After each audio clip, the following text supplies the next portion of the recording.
जय श्री राम, जय श्री राधे, जय श्री कृष्ण, हरि ओम तत्सत। सदगुरुदेव भगवान के चरणों में बारंबार प्रणिपात, उमापति महादेव के चरणों में बारंबार वंदन, श्री सीतानाथ जी महाराज के चरणों में भी बारंबार प्रणाम, श्री राधिकेश व्रजवल्लभ श्री राधिकानंदन भगवान श्री परम आराध्य यशोदानंदन श्री कृष्ण के चरणों में बारंबार प्रणाम, ब्रज के राजा दाऊ जी को भी बारंबार वंदन। कल रात्रि को मैंने प्रवचन डाला था और अब भी मेरा मन व्याकुल हो रहा था सुबह से कि मैं कुछ वक्तव्य दूं जिससे मुझको भी शांति मिले और भगवान का कुछ शब्द विग्रह वाणी से आप सभी के लिए उपस्थित हो। और वाक्पटुता नहीं है, केवल भगवान की भक्ति से ही ये वाणी बोल पाती है। इसका कोई अपना निजी सामर्थ्य नहीं है, क्योंकि जैसे दादुर और पपिया बिना श्रम के ही बोलते रहते हैं, चिल्लाते हैं, लेकिन दादुर का स्वर किसी को अच्छा नहीं लगता, वस्तुतः पपिया का लग जाता है व्यक्तियों को। ऐसे ही संसार में बहुत शोर है, बहुत ध्वनि है, कौतूहल है, लेकिन वो व्यर्थ ही है। और जो वाणी भगवान का नाम लेती है, जो मुख प्रभु के नाम से आह्लादित रहता है, वो वाणी सार्थक है, वो शरीर सार्थक है और वो ज्ञान भी सार्थक है। इसलिए महात्मा को तो प्रत्येक दिन भगवान के चिंतन में और लोगों के, अपने भक्तों के प्रति घंटा, आधा घंटा, 10 मिनट, जितना भी समय उचित लगे और मिले, अवश्य ही प्रभु के नाम में उसे लगाना चाहिए और व्यय करना चाहिए, क्योंकि समय वैसे भी तो व्यय हो रहा है। भगवान की भक्ति के कई प्रकार हैं। हिरण्यकशिपु के पुत्र थे प्रहलाद, और प्रहलाद भगवान के ही साक्षात श्री विग्रह से उत्पन्न हुए थे। और असुर वंश में वो एक दिव्य शरद चंद्र के समान उनका तेज प्रदीप्त हुआ था, लेकिन बहुत सारी विपत्तियाँ आई, संकट आए, कभी पहाड़ से गिरवाया, कभी जल में गिराया, कभी हाथियों से कुचलवाया, लेकिन भगवान के भक्त पर कितना भी भीषण संकट आप उत्पन्न करिए डालिए, लेकिन उसका कोई भी कुछ बिगाड़ नहीं सकता है, क्योंकि भगवान स्वयं जिसके रक्षक हों, भला उसका कोई क्या बिगाड़ सकता है। सारे सृष्टि को जो अपने इशारे से, ब्रकुटी विलास से ही साधे हुए हैं, चला रहे हैं, पालन पोषण कर रहे हैं, उनके भक्त को भला कोई क्या संकट पहुंचा सकता है, क्या कोई हानि पहुंचा सकता है। ऐसे ही अगर प्रभु के ऊपर आप आश्रित हैं, भगवान कोई अपना जनक, अपना पिता वैसे तो वो हैं, लेकिन आप स्वीकार कर चुके हैं कि सर्वेश्वर प्रभु ही हमारे सब कुछ हैं, तो आपका कुछ भी अहित नहीं हो सकता, आपको कोई हानि नहीं पहुंचा सकता, और ये सत्य है।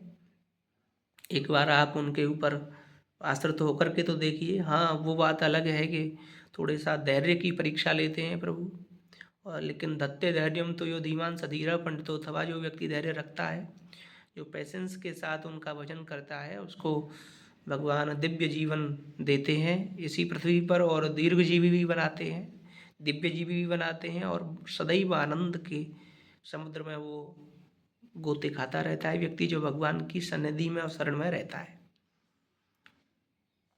और अगर बात करें तो भगवान की भक्ति से ही सर्व मार्गों की जो कुंजी है वो खुलती है। कोई सांसारिक आधुनिक मार्ग में, भौतिक मार्ग में उन्नति चाहता है, प्रसिद्धि चाहता है, तो उसको भी भगवान का भजन करना चाहिए, क्योंकि भगवान ने जैसे गीता के 10वें और 9वें अध्याय में बहुत विविध रूप से बताया, विभूति योग का वर्णन किया और बताया कि शास्त्रों की विद्या में भी मैं भास्कर, जो विद्या की देवी सरस्वती है, उनके स्वरूप में मैं ही विद्यमान हूँ। तो व्यक्ति विद्या चाहता है, पद चाहता है, उसको भी भगवान का भजन करना चाहिए, क्योंकि प्रभु ब्रह्मचर्य तेज बुद्धि को बढ़ाने वाले हैं। और अगर आध्यात्मिक मार्ग में आप हैं तो फिर तो आपका कोई भी कार्य बिना प्रभु के हो ही नहीं सकता, क्योंकि वैष्णव लोग, शैव लोग और जो भक्त हैं भगवान के, वो बिना भगवान के आराधन के आध्यात्मिक कहला ही नहीं सकते। अध्यात्म का अर्थ ही स्पिरिचुअल है, डिवोशनल का अर्थ ही भगवान से जुड़ा हुआ है, भगवान से ही ये अध्यात्म है, ऐसा आप समझें। और भगवान ने गीता में कहा, अध्यात्म विद्या विद्या नाम राज विद्या राजगुह्यम। विद्याएं बहुत हैं, राज विद्या है, नीति विद्याएं हैं, शास्त्र विद्याएं हैं, लेकिन सबसे बड़ी जो विद्या है, विद्याओं की जननी है जो, वो है अध्यात्म विद्या, क्योंकि वाग वाद रताम वाणी बोल सकती है तो केवल शास्त्र के द्वारा, और उस वाणी को जो शक्ति देने वाला ईश्वर है उसको गाया है वेदों ने, और वेदों को ही आध्यात्म विद्या माना गया है, और वेदों का ही सार श्रीमद् भागवत शास्त्र है, और उसी का सार गीता है, उपनिषद हैं। जितने भी शास्त्र पुराण हैं जिसमें रामायण है वो स्वामी जी की, श्री रामचरितमानस रामायण, वाल्मीकि जी की जितने भी शास्त्र हैं हमारे सनातन के, वो सभी वेदों से ही निहित हैं, उनके अर्थ से ही उनको सारांश लेकर के बनाया गया है, रचित लिपिबद्ध किया गया है। और आप सभी को मैं ये बार बार आश्वस्त कराता हूँ, ये संवेदना और ये बात बताता हूँ कि आप अपने धर्म के प्रति जागरूक होइए, समझिए कि सनातन क्या है और किस धर्म में हमारा कितने पुण्यों से जन्म हुआ है, क्योंकि लोग बख्शा खा रहे हैं, एक दूसरे को मार काट रहे हैं, कोई धर्म नहीं है उनका, कोई परिप्रेक्ष्य नहीं है, कोई किसी से प्रेम सौहार्द नहीं है, और बड़े ही आतताई हैं। तो आपका जो धर्म है ये बड़ा अच्छा है, आप विधर्मियों से बचे हुए हैं केवल इसीलिए क्योंकि आप सनातन में हैं, भगवान की शरण में हैं, गाय गोपाल आपको साधे हुए हैं। लेकिन आप अगर उनको नहीं साधोगे, गाय की रक्षा नहीं करोगे, भगवान को नहीं मानोगे, तो फिर धर्मो रक्षति रक्षतः, धर्म जो आपकी रक्षा कर रहा है वही धर्म आपको असहाय छोड़ देगा। तो इसलिए मैं बार बार कहता हूँ कि आप अपने धर्म को समझिए, उसकी रक्षा कीजिए, उसका प्रचार प्रसार कीजिए, अपने बच्चों को, अपने परिवारीजनों को, अपने रिश्तेदारों को, अपने बंधु बांधवों को, सभी को समझाइए। कोई अगर व्यक्ति नहीं समझ रहा हो तो वैसे तो सभी अपने धर्म का आदर करते हैं, लेकिन हजारों में कोई एक ऐसा होता है जो बड़ा उच्छृंखल होता है, उसको भी उस श्रृंखला में लाइए, भगवान के प्रति आश्वस्त श्रद्धा जगाइए उसके हृदय में, क्योंकि मानव मात्र का धर्म है। जिस कुल में, जिस घर में हमारा जन्म हुआ है, उसके ऋण को उतारने का ये सबसे बड़ा सरल उपाय है। और सबसे बड़ा उपाय तो यही है कि भगवान ने हमको स्वस्थ शरीर दिया और उसमें भी बिल्कुल ज्ञान दिया, बुद्धि दी स्थिर होकर के।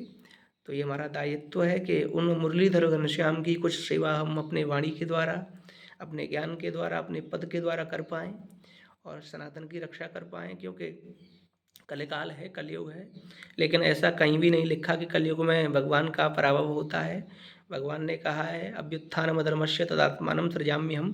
कुछ दुष्ट लोग हो जाएंगे, वो अधर्म को बढ़ाएंगे, लेकिन भगवान सदैव रहते हैं। वो चाहे कलयुग हो, चाहे सतयुग हो, त्रेता हो, द्वापर हो, कोई भी समय हो, कोई भी दिन हो, कोई भी युग हो, भगवान का कोई भी प्रभाव या सत्ता में भगवान की मैं कमी नहीं ला सकता, क्योंकि उन्हीं से सब कुछ है, ये समझिए। भगवान है तो सब है, और वो उन्हीं से सब चल रहा है, इसीलिए उन पर कोई भी हावी नहीं हो सकता है। वो सर्वशक्तिमान है, इसलिए उनका भजन करते रहिए।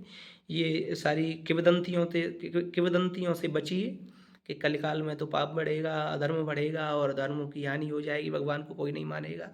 अरे भगवान को मानने या ना मानने से उनकी सत्ता पर क्या कोई फर्क पड़ता है?